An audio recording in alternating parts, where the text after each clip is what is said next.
welcome back to another episode of Jections. We're here today to a Goalkeepers season review recap, as well as talk about some other contract renewals going on with Lautaro and Barella. I'm your host, Andrew. I've got Sterling and Jay with me since Miko's on a yacht with Ziliakis in the Mediterranean.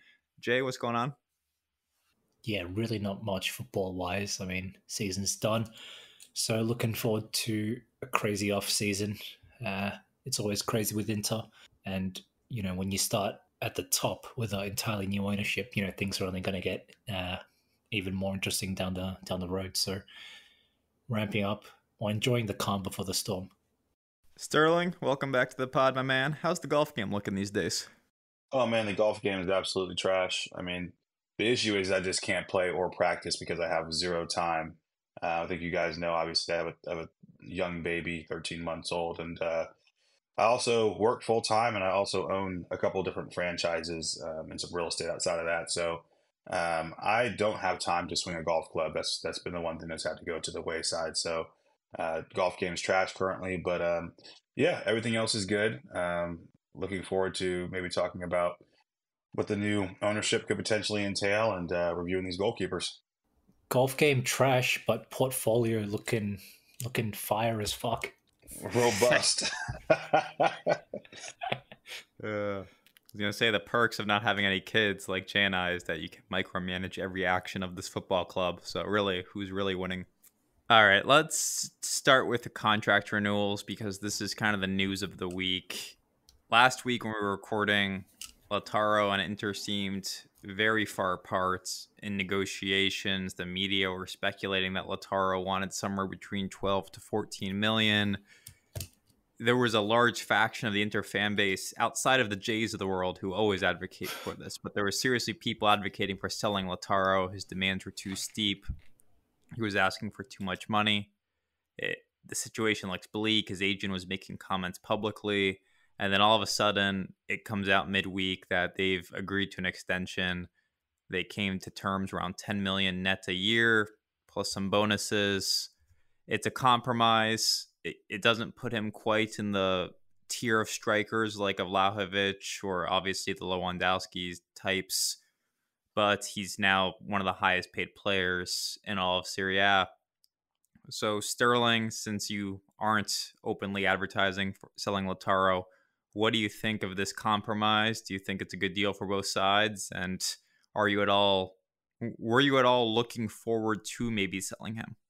Well, I certainly wasn't looking forward to selling Lautaro. I think that he's a really important part of this team. Obviously, he's the captain, and we just have to be honest. It's not easy to go out and find guys who can score 20 to 25 goals in a league season and 30 across all competitions. That's just really tough to find in modern football. And maybe it's always really been tough to find. There's a reason why those guys are always highly coveted. So when you have one and he's in your team and he's been in your team for a long time, he understands your club, he understands your fan base. He's been through kind of the ups and downs with you, fits your system like a glove. I mean, you really are playing with fire if you decide to let a guy like that walk out the door, even if you're getting a lot of money for him, because it's, again, you can get $100 million for him. It doesn't guarantee that you're going to be able to go out and replace his impact in the team. Certainly not immediately. Maybe long term, you can strengthen some other positions, but this game, you got to score goals to win, and he brings that. So, yeah, it's important that we held on to him. Now, in terms of the actual financial piece of it, I understand Lautaro's position because he can see what guys like Vlahovic are getting paid. He's been performing better than Vlahovic for really years now, really forever. So, if Vlahovic is getting paid X, he feels like he should be getting paid probably a little bit more than that. And I think that that's probably, fair for his agent to ask for that. However, I think he also is realistic. He needs to be realistic in terms of what Inter can actually afford. Juventus can afford a little bit more in wage. That's just because that's the club that they are. They've got more commercial revenue. They're a little bit stronger financially. Inter is Inter, and obviously we're also going through an ownership change right now because the prior owner couldn't afford to pay back his debts. So, we're just in a different situation. So I think it was smart on him to ask for what he asked for.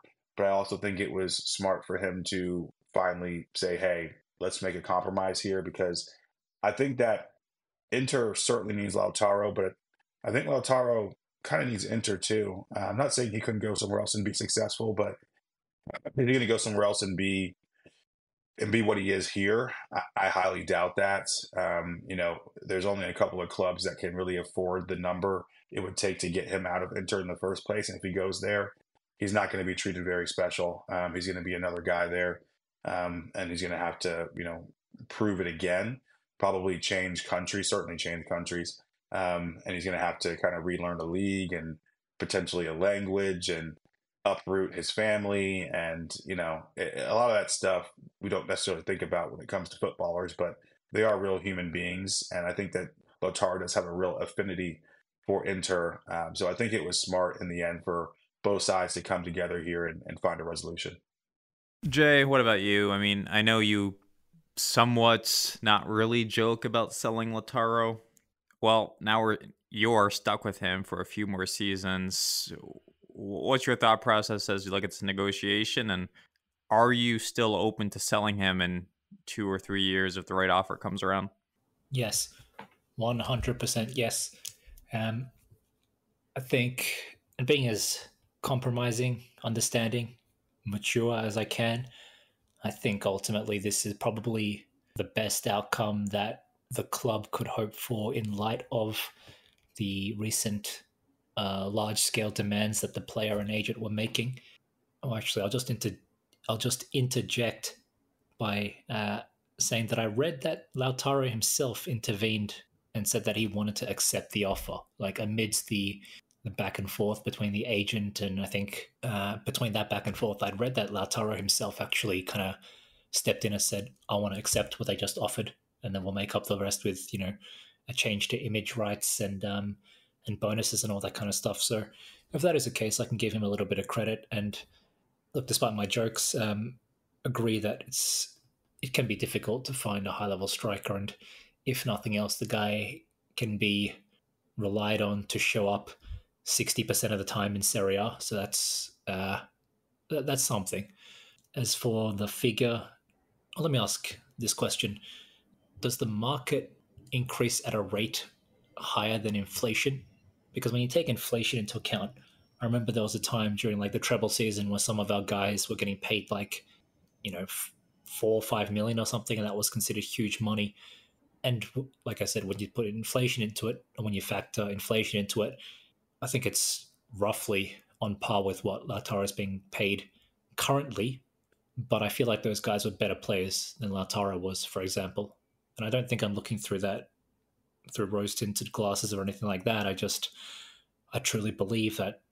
I mean, is it that controversial to say Samuel Eto'o was a better player than Lautaro is right now? And yet I feel like proportionately we were getting a lot more from our money with the wages that we were paying Eto'o than the wages that we're gonna be paying Lautaro moving forward. So I'm a little bit.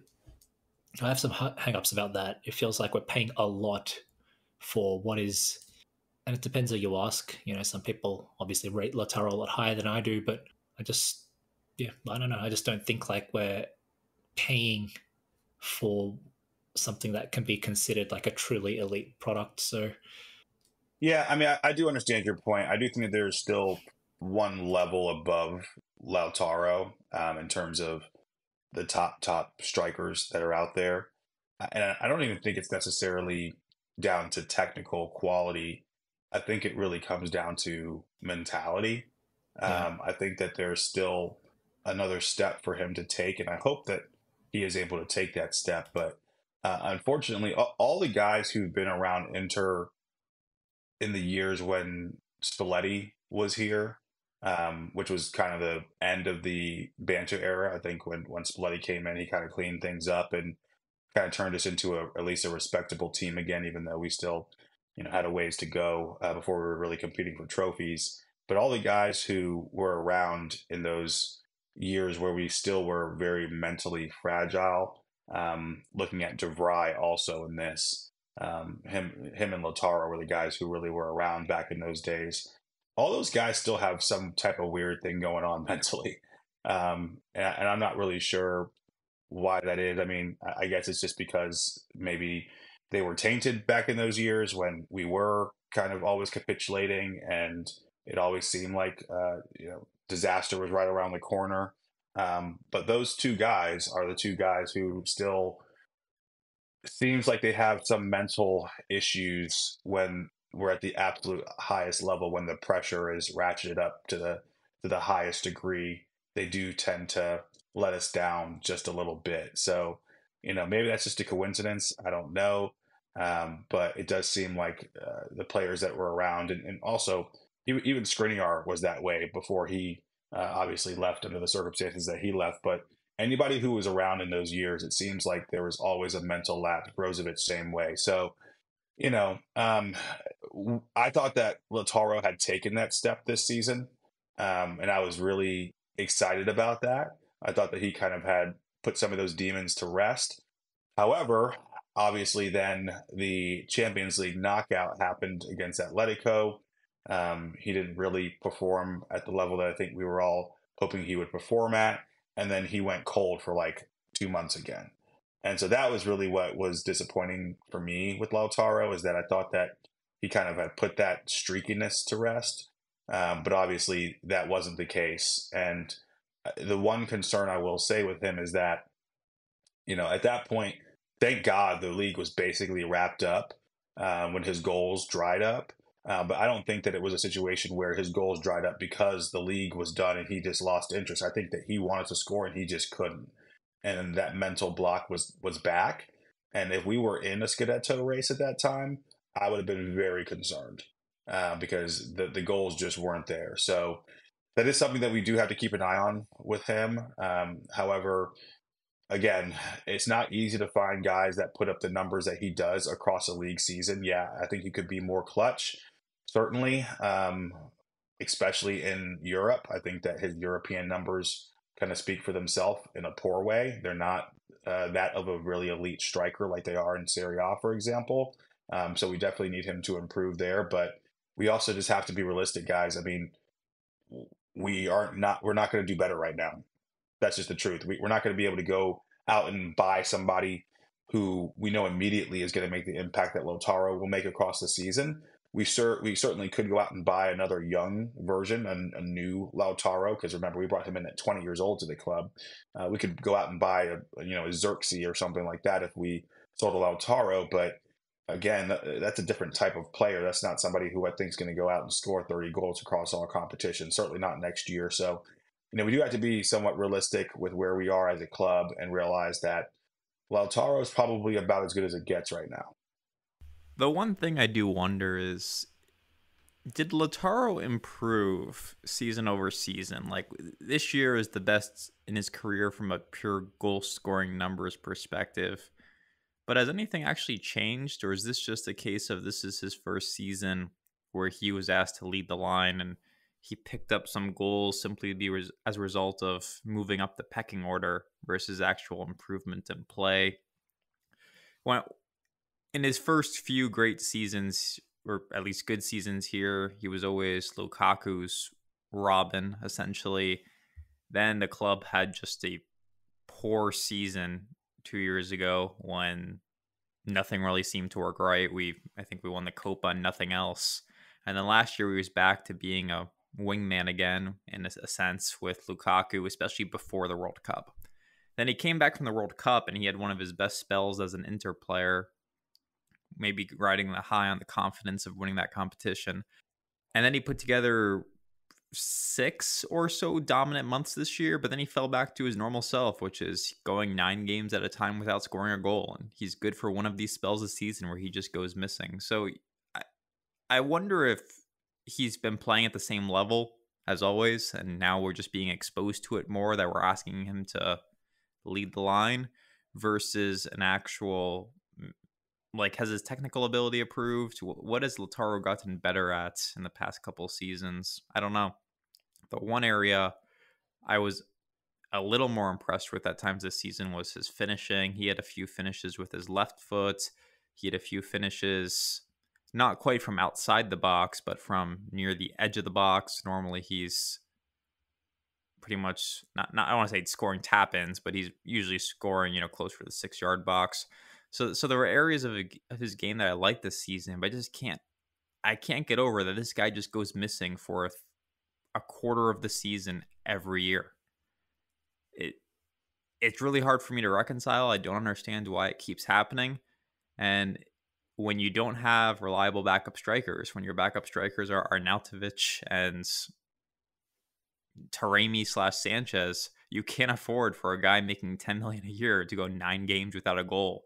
Like, can you ever envision a scenario where Lewandowski or Haaland goes 9 games without a goal? Like, it's absolutely unheard of. And maybe that's Sterling's point, that there's a tier of striker above Lautaro, and we just don't have the financial ability to shop in that market. Yeah, I think that's spot on. And listen, he's going to have that 9 game streak, and to go back and answer your question from earlier, I think that Lautaro has improved. I do think that he should have been thrust into the position higher up the pitch earlier. I've always thought of him as a out and out striker. I know people have thought of him as some type of like a hybrid between a 9 and a 10. I've never seen that. I always thought of him as kind of like a Aguero type of player where you need to play him a little bit higher up as a center forward. Finally, that's happened. And I do think that, yeah, he's scoring more goals because of that. But I think that the other thing is that he's had a really good partner this year in Thuram that has also allowed him to continue to play higher up. I mean, even when Lukaku was playing at his best, it was a really good partner for Lautaro. Lautaro still had to play deeper.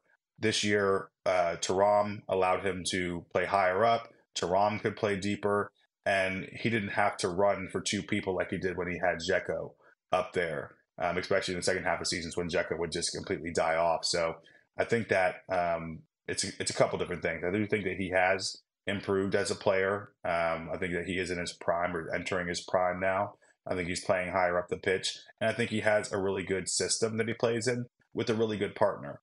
And of course, we do know that, yeah, when either of those two are out, the level drops dramatically, and that's something that I'm hoping that we can address. I think that Taremi coming in is going to be helpful. I know you guys maybe don't rate him that highly. I think that he will be a useful backup striker for us, certainly better than Arnautovic has been.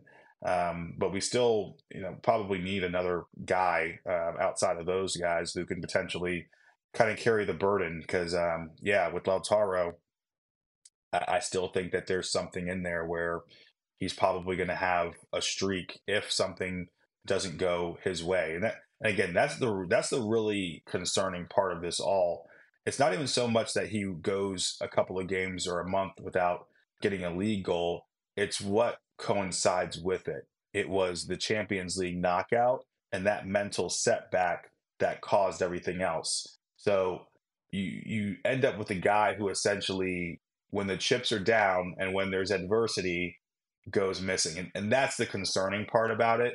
Because I think when things are going well, I don't see there being a time where he's going to, not score for 9 league games in a row. I just don't see that happening. Yeah, no, it's a fair point. And as you look at his gameplay, I completely agree that he's this out and out striker. I mean, when he first joined Inter, there were people advocating for playing him as a winger, which is laughable if you look at his skill set now, because he's not very fast and he's not very good dribbling the ball.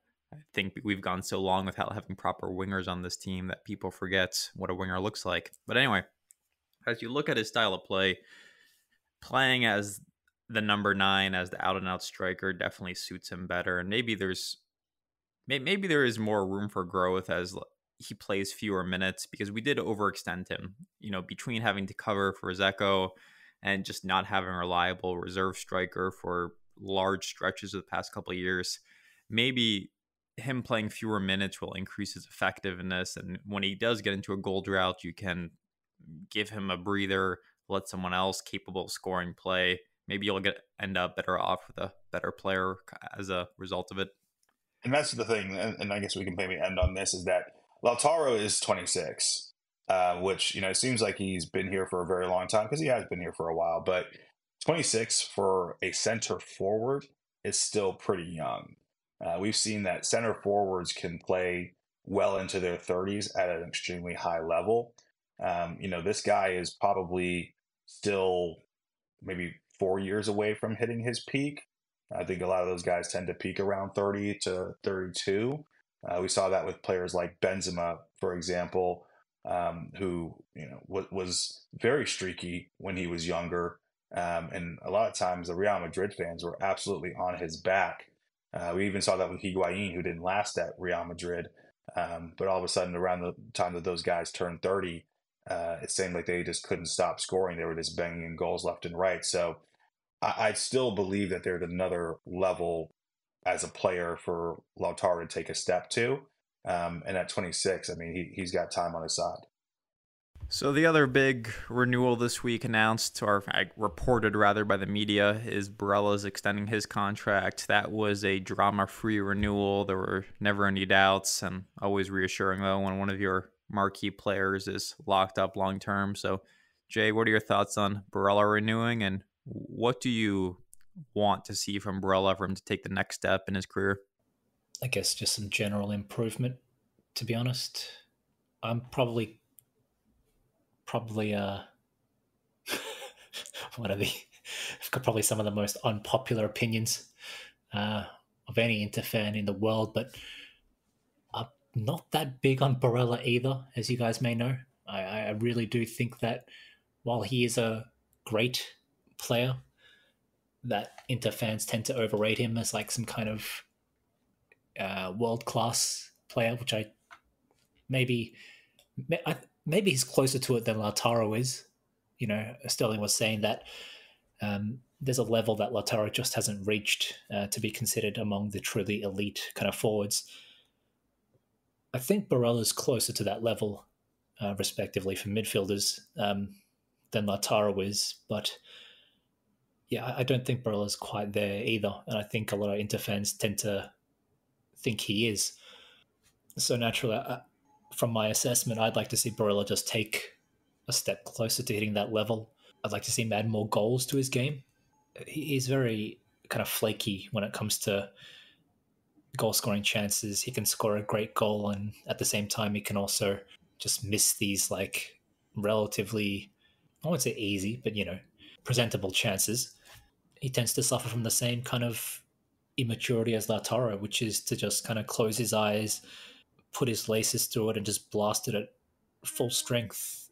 I'd like to see him kind of improve his composure in front of goal. I'd like to see him improve his composure mentally speaking as well. I think this season we had less of the kind of drama queen Barella throwing his hands up in frustration and over emoting and all this kind of stuff if a teammate makes a wrong pass.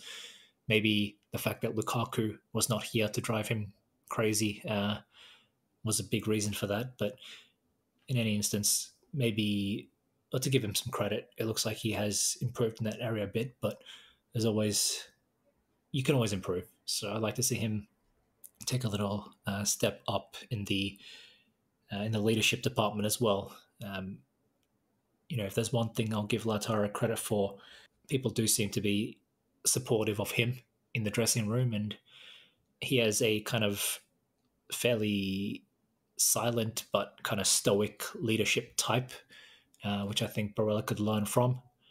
And I just want to see him get closer to goal, be more involved in goal creation, take more shots from outside the box, make late runs into the box and try and score these or get on the end of chances, etc., on the end of cutbacks. And I want to see him also kind of improve his consistency in big games, because I felt there was a time in the season where he just wasn't really doing all that well. Maybe it was just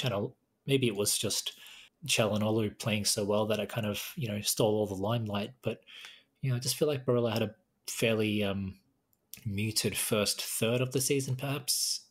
Yeah, Yeah. I want to touch on the leadership point for a second, because I was talking to someone on the forum about this, and when you look at the amount of this team that has changed from the Conte era, it's actually surprising, but there are only 4 or 5 guys left. And Lautaro, Barella, and Bastoni are the 3 who you can point at. They were here for both of our recent Scudettos, and they're now responsible for being leaders of the club. And it's those three who really share the armband amongst themselves. Lautaro wears it, and when he leaves the pitch, he passes it to Barella. And if for whatever reason Barella comes off, it goes to Bastoni. So you expect a lot from those guys. And it seems like it's a good leadership group because I know he's a poor example, but think about how much drama was constantly here when Icardi was captain. And you compare that to the more reserved Handanovic. It feels like this current core strikes the right balance in terms of there's a degree of outgoingness, there's a degree of leadership on the pitch, while also being well liked, which is important. So I think we have a good group of leaders, and maybe that's why our locker room's so strong, and that's where we can withstand some nonsense, such as the off the pitch stuff with Zhang and controversies in the Italian media that pop up from time to time. So I agree with you on those points, but yeah, I also agree that Barella had a pretty poor start to the season. He struggled to find his traction, and his passes weren't coming off. He's never going to be a prolific goal scorer, but he's always been reliable at providing assists, picking out key passes. I'm closer just accepting that he's never going to be a goal scorer. There's just not enough technique. He lashes at the ball. It feels like every shot he takes ends up in the stands. There's no actual purpose behind them other than blasting it as hard and high as he can. So you can, maybe unlike you, I can love the player, but just acknowledge this is who he is. And frankly, we need to let Hakan take the long shots because Barella just doesn't have it in him. What do you think, Sterling? Yeah, I think with Barella, what I would like to see is just overall more maturity and composure from him. Again, another guy who entering his prime, he's 27, so he's just a little bit older than Lautaro is. We know with Italian players, especially, they tend to age very well. I do think that he has the potential to be an absolute world class player, maybe even more so than Lautaro does. But yeah, the goal scoring, I understand that a midfielder's number one job is not to score goals, but I don't even necessarily need him to be a goal scoring midfielder, but I do want him to take his chances because he has some really big chances that pop up from time to time, and just being more consistent in the way that he executes on those, I think would take him up another notch immediately. Again, I don't need him to score 10, 15 goals across all. I don't need him to be a new Lampard. But you look at guys like a Modric or a Cruz, guys who are absolutely world class players. They would chip in with probably somewhere between 3 to 5 goals a season, and then just control the pitch. But those goals would be really crucial goals, and they wouldn't flub chances that were extremely likely they should be taking, and they wouldn't flub easy chances. So, I mean, if I could just see that from him, just take the chances that are presented and continue to overall be the metronome and the energy that you bring to the team, I think that would be a good step forward for me. And then the discipline, I really don't want to see him get 5 yellow cards a year for dissent. I just don't understand it. You're not a young player. You understand that a referee's decision is final. You understand that the referee's whistle is not always going to go your way. I really don't get the point in you picking up 5 yellow cards a season just because you want to yell at the referee. I don't think it really helps you that much, especially because he's a player that I want to be able to watch him play a little bit on the edge. I want him to be able to tackle. And so if you immediately get a yellow card in the 30th minute because you're yelling at a referee, it takes away your ability to go and try and make tackles. So, yeah, I think everything else you guys said is pretty much spot on. So I don't think I need to cover that again. But just overall, just some more maturity would be nice. All right, we'll leave it there on the contract renewals. Well, hopefully they become official in the next week or so.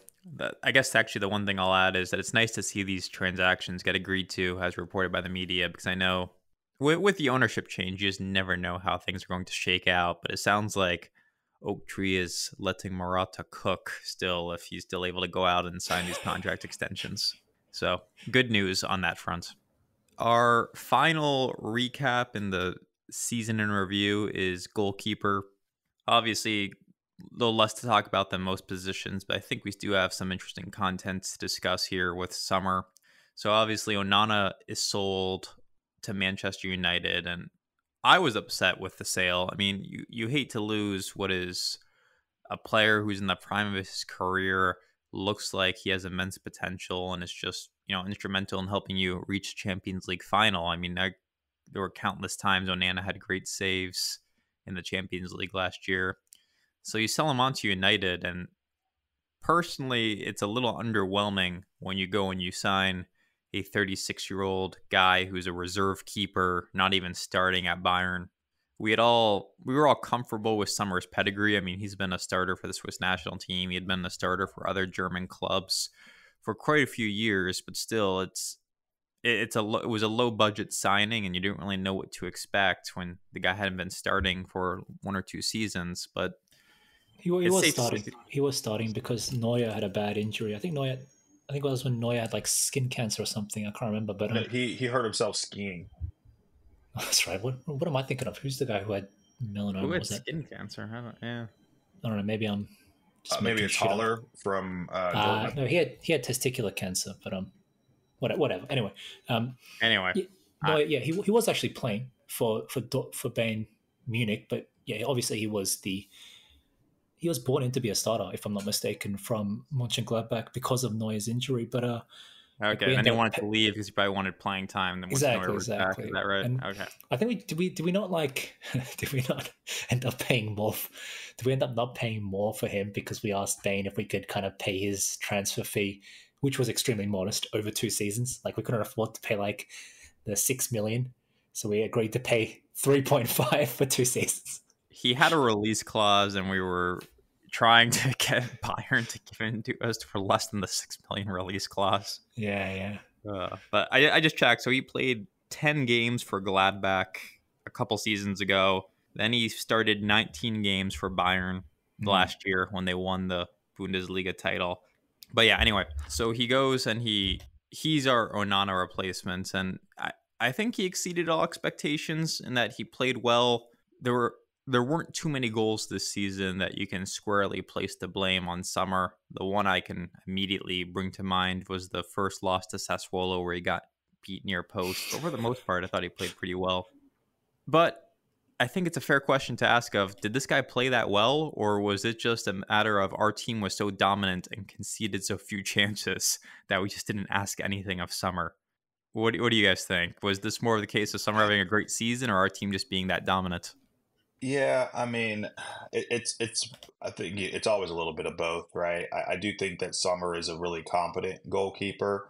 I don't think that he's an elite goalkeeper in terms of, he's not one of the probably 3 to 5 best in the world in that position. Although now that I say that, I don't really see that many top goalkeepers out there. Similar to what I said about Lautaro earlier, I think there's still a level above him, but there's really not that many guys on there. I mean, maybe a Courtois. Um, I'm trying to think of other goalkeepers who would Ederson, certainly. maybe. But Ederson, even with him, he's not really that great of a shot stopper. He's fantastic with his feet. He's a decent shot stopper, but he's not a world class shot stopper. So, yeah, I mean, when it comes to Sommer, I mean, I think that he probably exceeded my expectations. I really didn't watch him that much, certainly at Gladbach, and I don't really watch that much Bayern outside of Champions League because typically before this season it's just it's a Bayern celebration from start to finish, and they win leagues every year. So it's kind of hard for me to watch that league consistently. But I knew that he would come in and be a steadying presence for us, and I think that he bedded in extremely well. I know there's some people who were really concerned after that first appearance in that friendly game against Salzburg, where he looked completely out of sorts. I think he was like 2 days at the club at that point, so hard to really fault him for that. And it was a friendly, but yeah, I mean, once he bedded in, I think that he did just fine. I do think that he's probably a better overall shot stopper than Onana. Obviously, he's nowhere near Onana in terms of distribution. and strength in possession. I think Onana he's probably the best goalkeeper in the world when it comes to that, in my estimation. And I think that that's one thing where we did probably lose a little bit with Sommer being back there this season. I don't think our distribution was as good, and there were a couple of hairy moments where if you pass him the ball under pressure, he will take a heavy touch, which can invite some additional pressure onto you. But overall, I think he did okay passing out of the back as well. And I think that this season, defensively, we were so stout. We played obviously a little bit deeper this season than we did in prior seasons with Inzaghi, and I think that that really not only helped Sommer but also helped some of our center backs, particularly our Chirby. You don't want a guy who's deep into his 30s having to run 40 yards back to chase fast strikers. Playing deeper helps to solve that problem so they can kind of sit deep and organized. And when we got into our shell this season, we were really stubborn and really hard to break down. And I do think that Sommer benefited from that. And I think that the clean sheet record is a team record. It's not a goalkeeper record, no matter what they say. They always like to show all the clean sheets next to the goalkeeper, but even Lautaro was defending. I mean, we defended as 11 players as a unit. The press was immediate when it needed to be, and it started with the strikers, and obviously it ended with Sommer as the last line of defense. So I do think that Sommer is a decent goalkeeper. I do think that there's a level of goalkeeper above him. I do think that we probably will go out into the market and try and potentially bring a long-term solution for that position, because I don't think that that solution is going to be Sommer. Whether that's going to be this gentleman Bento from Brazil, we'll see. He's a little expensive for a goalkeeper, or at least for an Inter goalkeeper, not for a Premier League goalkeeper, but he seems to be who the club has tipped as the next guy they want to potentially bring in and fight it out with Sommer for that starting role. So excited to see if we can actually pull that off, because I do think that he seemed like a really interesting player. But props to Sommer, man. I really can't say anything bad about him. I think he came in and did exactly what he was asked to do. Fantastic hair, fantastic teeth. What more can a man ask for? I mean, I think he did better than, or at least I rated his season higher than maybe what Sterling was saying. I do think he made some really big saves. I can remember him keeping us in it against Sociedad. I remember some big saves against Napoli in the first leg when we played them in the San Paulo, or the Diego Armando Maradona. And yeah, it's one of those weird ones, because we weren't under the cosh for many games. Don't get me wrong, there were tense moments here and there, and we did have a period where, like the Verona game, for example, the Udinese game, where it felt like we weren't going to win. But for the most part, there weren't these like horrendous, just anxious games like we've seen in the past, where just you're dreading every second, feeling like you're going to concede because a team's about to capitulate. We didn't have much of that this season for the most part. And so I think because of that, there was less kind of like desperate Handanovic type heroics from Sommer, which is why maybe we, his saves, I won't say matter less, but they just don't have the same kind of weight, because or emotional weight in a way, because again, when you think back to like the final game of the 2018-19 season, where we beat Empoli 2-1.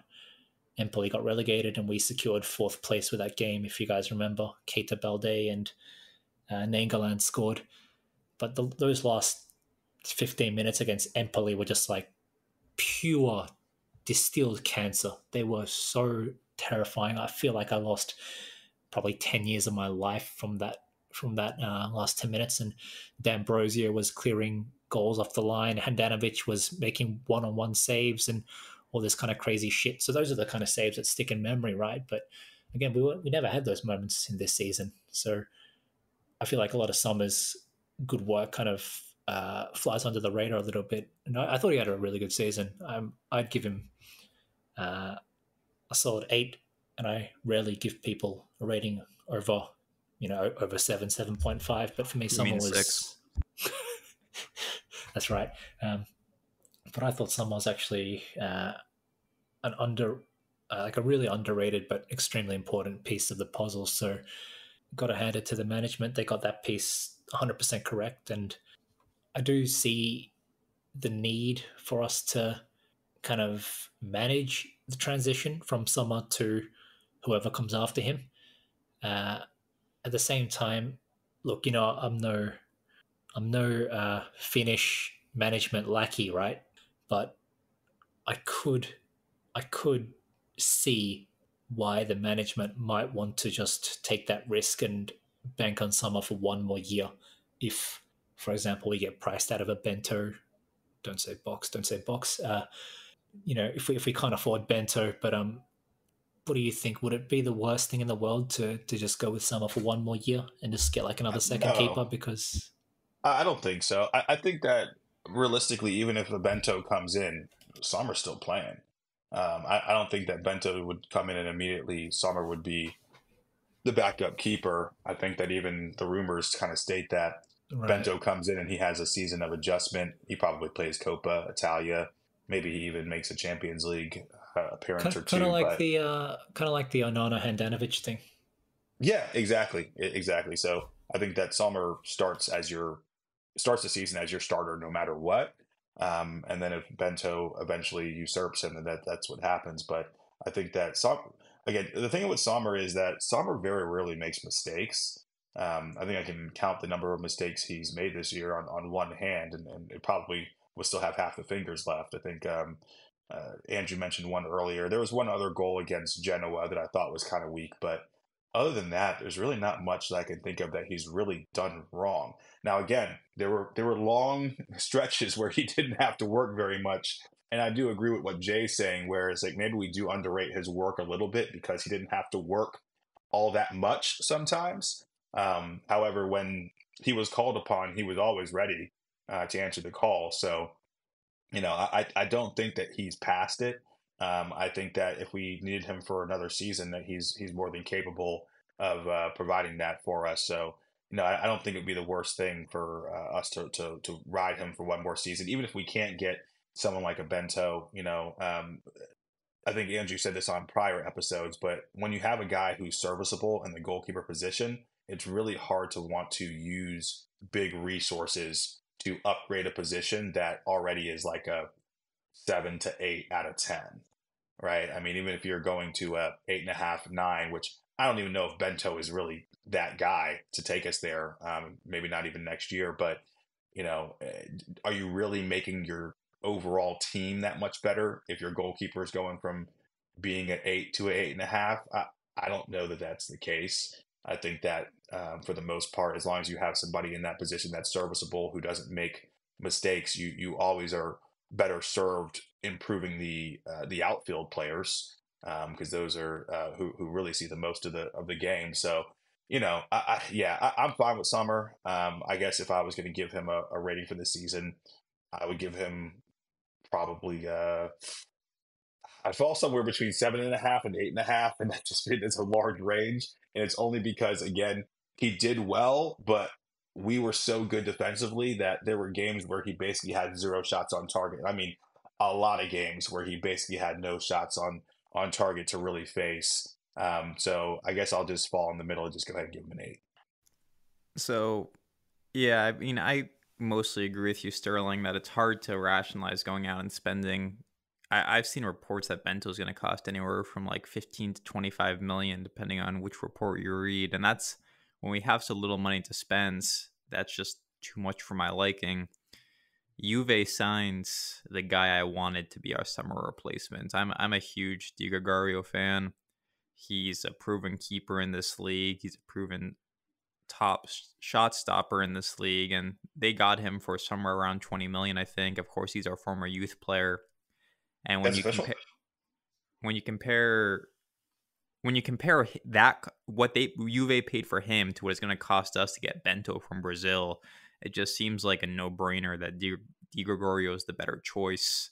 And maybe he didn't want to be in a time split here with Summer. I understand there are different things at play, but yeah, just splashing 20 million on a huge unknown seems unheard of.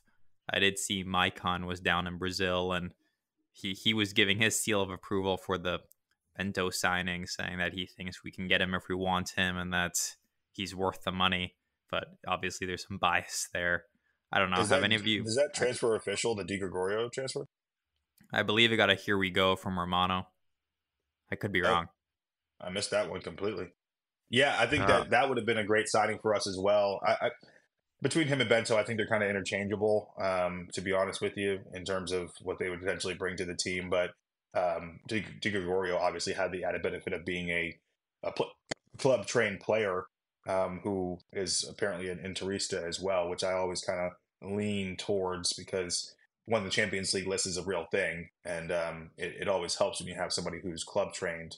right. But also, just having Interistas in the team, I think, is always kind of a cool story as well. I just confirmed there was a here we go from Romano on that one. So yeah, when you compare those two choices, it's a little puzzling to me that like our preference is Bento. Have any of you actually seen Bento play? I mean, I've watched a few highlights. It seems like he's a good shot stopper. Like it seems like most of his highlights tend to be actual saves, which is nice. I haven't really seen much about his ability to play with the ball at his feet and that sort of thing.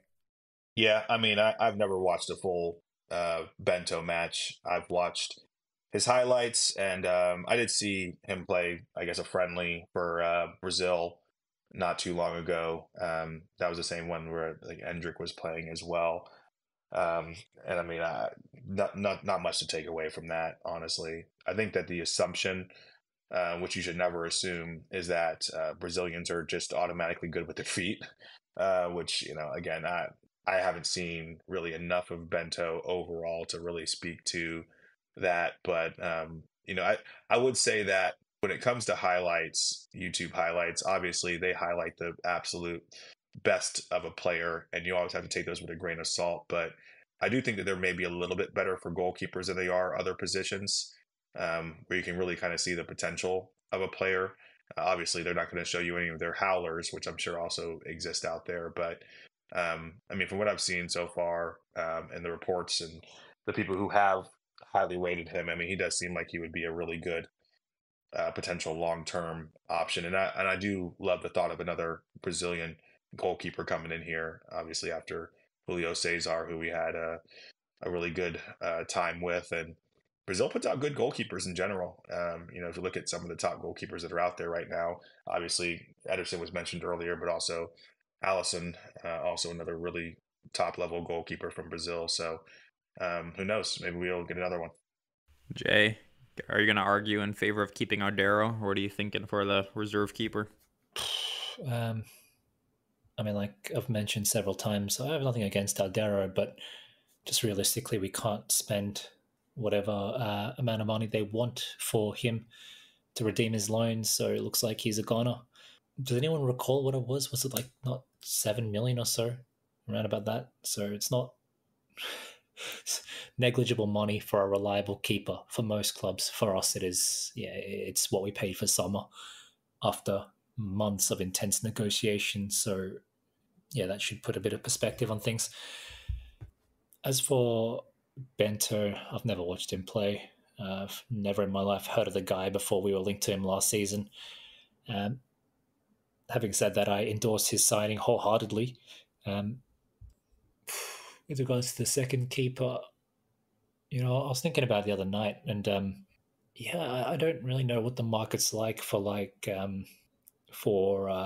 experienced Serie A keepers who are maybe available at a low cost. My first thought was actually, believe it or not, fucking Consigli of all people, who's just been relegated with Sassuolo. But I don't know if I can live with seeing Consigli in our jersey after all the damage is done to us over the years. But then again, we signed Quadrado, so why the fuck not? Huh? Yeah, I mean, the pro of signing Consigli is that he cannot stand on his head against us if he's sitting on our bench. Just added pros. Yeah, pretty much. Anyone have any thoughts on who we should be signing as a second keeper? I mean, it's like, as far as discussion goes, probably the least kind of exciting discussion fans can have about a football team, and the least exciting Mercato decision you can possibly have. But look what Oak Tree's done to us, huh? Well, I think that the discussion really is, do we go out and get a second goalkeeper, or do we go out and get a potential first goalkeeper? Because Somber's going to be here either way, I think.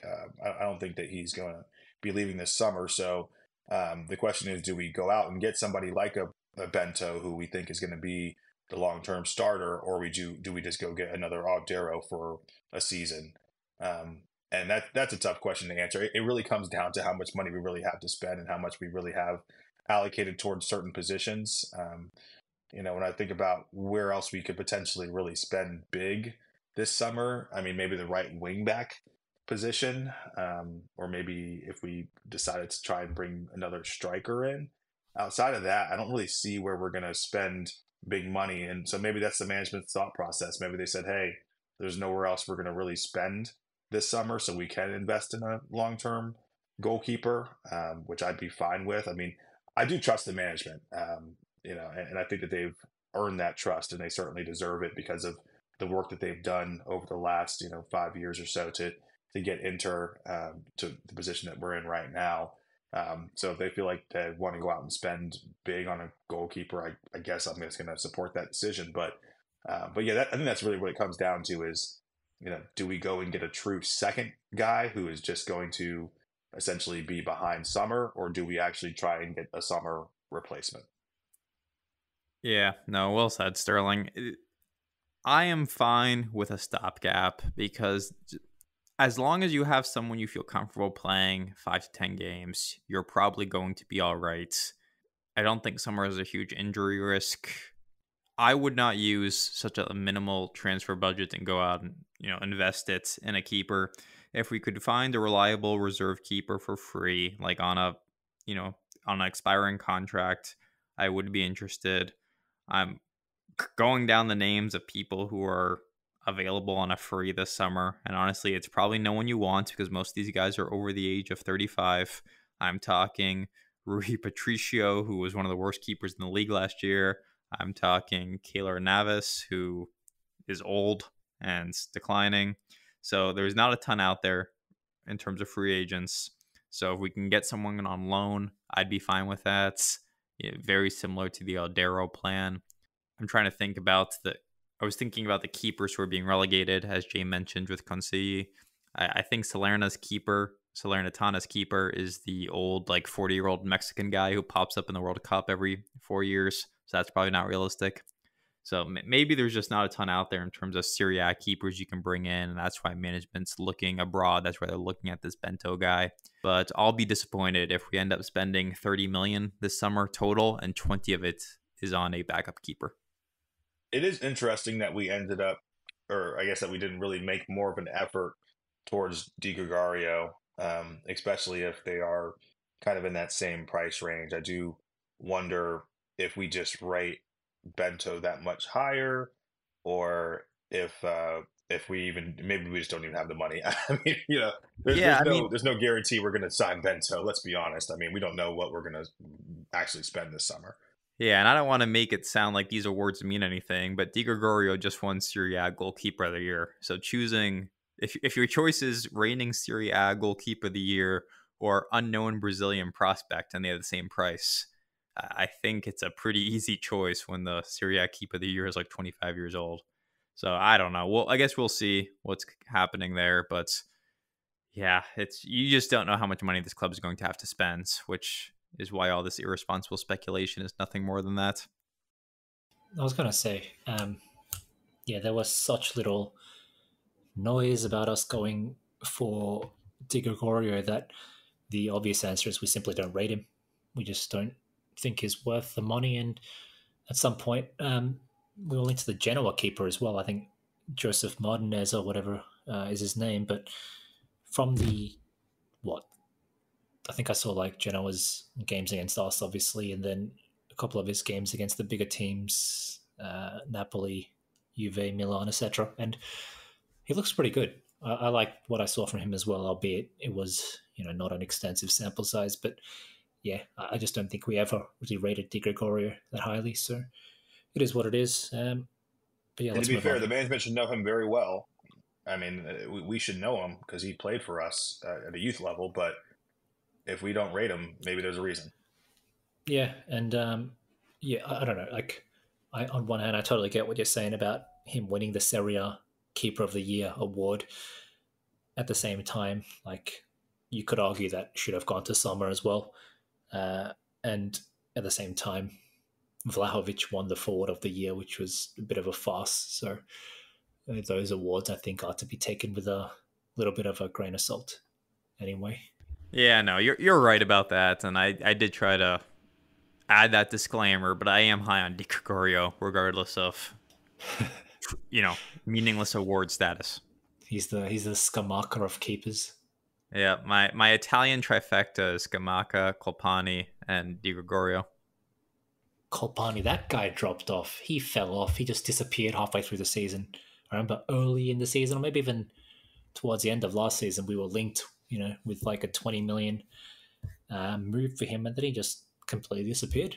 I haven't heard his Yeah. name in like 6 No, months. no talk of. I mean, there wasn't even talk about him being in the Euro squad. Whereas before, earlier in the season, it seemed like he would have probably been a lock in as potentially in that team, but he didn't even make the provisional or anything like that. He just completely fell off of a cliff in the second half of the season. And one more quick thing on Di Gregorio. One thing I have heard is one of his weaknesses, and again, I haven't really watched enough Di Gregorio to really form a true opinion on it, but I don't know if he's great with the feet, and maybe that's the reason why we decided that we don't want to go that route. I mean, we do play a certain style, and you do need to be comfortable playing with the ball out at your feet. So maybe that's the weakness that led us to think that he's just not a good fit for us technically. But again, all speculation. So the only other thing I want to talk about this week, real brief, before we wrap up, is the Champions League final that happened yesterday. I don't really care about the match result, and I really don't care about talking about Madrid's dominance. But I have a question for you both about just the path of these finals. The past 6 finals, the losing team has not scored a single goal. Pretty much every final has been 1-0 or 2-0 the past 6 years. And then a team hasn't come from behind to win the Champions League final in just about 10 years now. Basically, whoever scores the first goal wins. I mentioned all those 1-0 and 2-0s. The years before that, they were just straight up rompings that when Real won their 3 in a row, 4-1, 3-1. So I personally am at the point, and maybe because Inter is so incompetent in Champions League football, that's why I feel this way. But I get much more joy, satisfaction watching like the various leagues as opposed to the Champions League right now. And that's because the Champions League, it feels like it's always the same teams, which I guess you could say about domestic leagues as well, but it's always some combination of Real, City, the English clubs. There's not a big diversity in winners right now. We haven't had an Italian team win it in close to 15 years. So I'm having a hard time really fully being engrossed in Champions League football. Sterling, I know you're a big Champions League guy. What do you think's going on? Why these finals, I don't want to say are uncompetitive, but they're I don't. There's a tried and true formula that's happening right now in these finals, and why do you think that's happening? That's a great question. And I think actually, yeah, it was 2-0 yesterday. I think that the 5 years before that, it was always a 1-0. I think I heard them say on the broadcast yesterday. But either way, yeah, what you're saying is spot on. It seems like it's a whoever scores first wins type of thing, and I think that's just purely down to the pressure of the game. It's probably the biggest pressure game in football outside of a World Cup final. And I think that kind of wears on the players. And I think what you also see is that typically the favorite ends up winning. I think in the Champions League finals, the quality kind of shows eventually. Typically, the team that has the better players typically ends up winning, and the team that has the more experience in finals typically ends up winning. What you've seen is even in recent times, a lot of the teams that have won that weren't Real Madrid were teams that had already lost a Champions League final in years prior, usually within like 3 years of them actually finally winning one. That's why I was kind of excited for Inter this season. I thought that we gained a lot of experience from the Champions League final last season, and that we would potentially have a shot of going back this year. And I think that the way that the Champions League ended up shaking out, Inter did have every chance of making it. It's just unfortunate that we kind of had some of those old demons come up with Atletico, and we just can't seem to beat Spanish teams in knockouts. But I think that if we would have gotten through Atletico, that we had every chance of being in that final yesterday, the way that Dortmund was, because I don't think that Dortmund's a better side than Inter. I don't know if anybody else does, but I certainly don't. I don't think they're a trash side. I don't think that they were undeserving of being there. They beat who they needed to beat to be there. But when I see, when I think about the way that Inter would stack up against that Dortmund side, I would say that Inter are slight favorites to beat them in a one-off match. So, I to answer your question, I really don't know why it's been so tight there. But if you do look back over the last, I don't know, 4 or 5 years, it does seem like there's always been one team that is a legitimate favorite. I can't think of a real match where you would consider it to be even odds. And I think that what's happened in those matches is that the better team just kind of waits out the team that's the less favorite, and eventually their team takes a chance, and the lesser team just can't take their chances. And we saw that last year with us as well. We had our chances, but the difference at the top highest level is that the absolute best players, the most clutch players, the players with the best mentality, when the chips are down, they take their chance and the other guys just don't. And I think that's what you're seeing in the Champions League. Jay, anything you want to add? Not in particular. I agree with what Sterling's saying. Money makes a difference. Money gets you those players who can score those kind of goals. Like you see the Vinicius type players score, or, the goal that we conceded against Man City in the Champions League final. Nice curved shot from outside the box by Rodri, curled it right past the two guys standing in front of him. The flip side is if that lands to, like, I don't know, Gagliardini or something, is putting that into Rosed, you know what I mean? So money makes a difference. Few teams have the money, the same teams have the money, and that's why it is what it is. And realistically, we have to count ourselves in the kind of second or third tier of that money grip as well. Let's not forget, historically, Inter's been a club that was breaking world record transfer fees, 20 odd years ago and stuff like this as well. So it's not like we haven't been there. It's just we're not there right now. And but even back then, it was fairly much more the same as well. It's not like Real Madrid came from nowhere. It's not like Inter and AC Milan were, new teams or anything like that. So it's always been the same, 10 to 15 clubs the whole last 50 years or so. So it's just more of a condensed version of that, I think. And I do see why you say you find it boring. And to be honest, I agree. Like, the Champions League is, even though, the Champions League final is, like, probably the biggest match of the calendar year. I didn't watch it. I had no plans on watching it. And I stopped watching the Champions League after we got knocked out as well. So, yeah, whatever. All right, we're going to wrap up with some Jay's hot betting tips. Now, this match is taking place in a few hours, so if you are wrong, the entire audience will know. But unfortunately, if you're right, they won't be able to take advantage of your hot betting tips.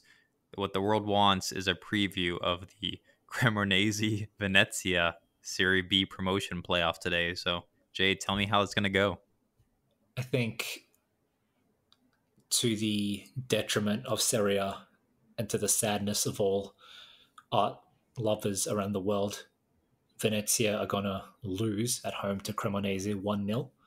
And Cremonese, with their fucking ugly as shit grey and red jerseys, will be back to ruin our screens in Serie A, while Venezia's amazing kits will not be enjoyed by Serie A next season, unfortunately. I have a fun fact for you, which is... Sorry, just what Cremonese actually has higher attendance than Venezia, believe it or not. I'm sure they do, because Venezia is, like, tiny, but, Venezia, the town, the city itself, just has so much, it's got that culture, it's got that artistic kind of value to it, at least from like a surface or from like a third party kind of foreigner perspective. Your average person knows Venice and the canals and all that kind of stuff. Your average person does not know Cremonese for the most part. So yeah. Anyway, Sterling, you're saying. And Venezia's actually got, I think, 2 Americans, if I'm not mistaken, as well. Busio. That's right. I think they're owned by Americans. Yeah. Oh, are they? Okay. Yeah, 'cause I know Busio because he was in Serie A with them, and then I think they have another gentleman named Tanner, I think his name is, who's playing some significant minutes for them as well. So, and it wouldn't be bad to get a couple more Americans in Serie A playing at the high level for us, Andrew. Are you actually a U.S. national team fan, or are you all Italy? It's Canadian. Yeah, I mean, I live in America now, but I did not grow up in America. But okay. I mean, I root for the Italian national team over everyone else. Like if Italy played Canada or the U.S., I'd be rooting for Italy over them. Just, you have that life, when you become connected to something in your youth, I feel like that connection is stronger than anything else. And, I was not watching the Canadian or American horrible national teams in the early 2000s. I was always watching the Italian team. Fair enough. Well, for me as an American, I have added advantage of Venezia, hopefully making it so we have 2 more guys who are getting good minutes that could potentially be in the national pool. So I'll leave it at that. Go Venezia. Look, as long as they stay the fuck away from my club, I'm happy. I don't want any trash American players in my team. But yeah, from what I've seen, I don't know. From what I've seen, the talent is not great.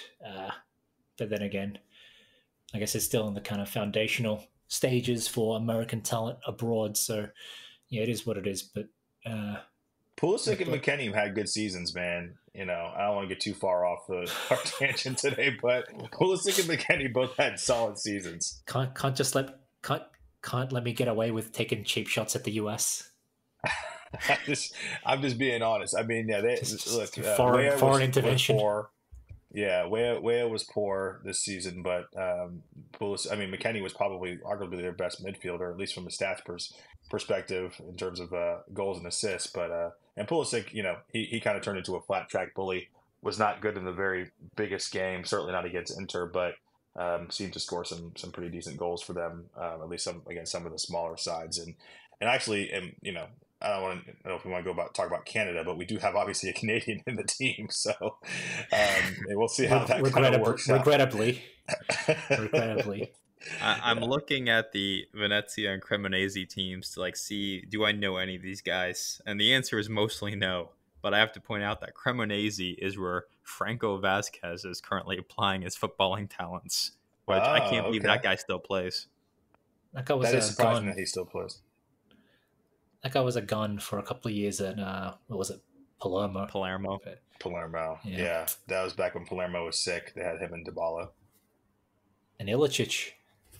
And before that, Cavani. Yeah, that was a good team. That's back when Vasquez played for the Italian national team until he decided he actually wanted to play for the Argentinian national team. Good lad. All right. Well, we'll wrap it up there. I just want to point out that we're probably going to be taking some intermittent breaks at some points during the summer, just as there's less news to talk about. We'll try and keep you guys posted for when those are scheduled for. I think we're planning to be back next week, though. So thanks for listening, and we'll catch you then. See you next time. Have a good one.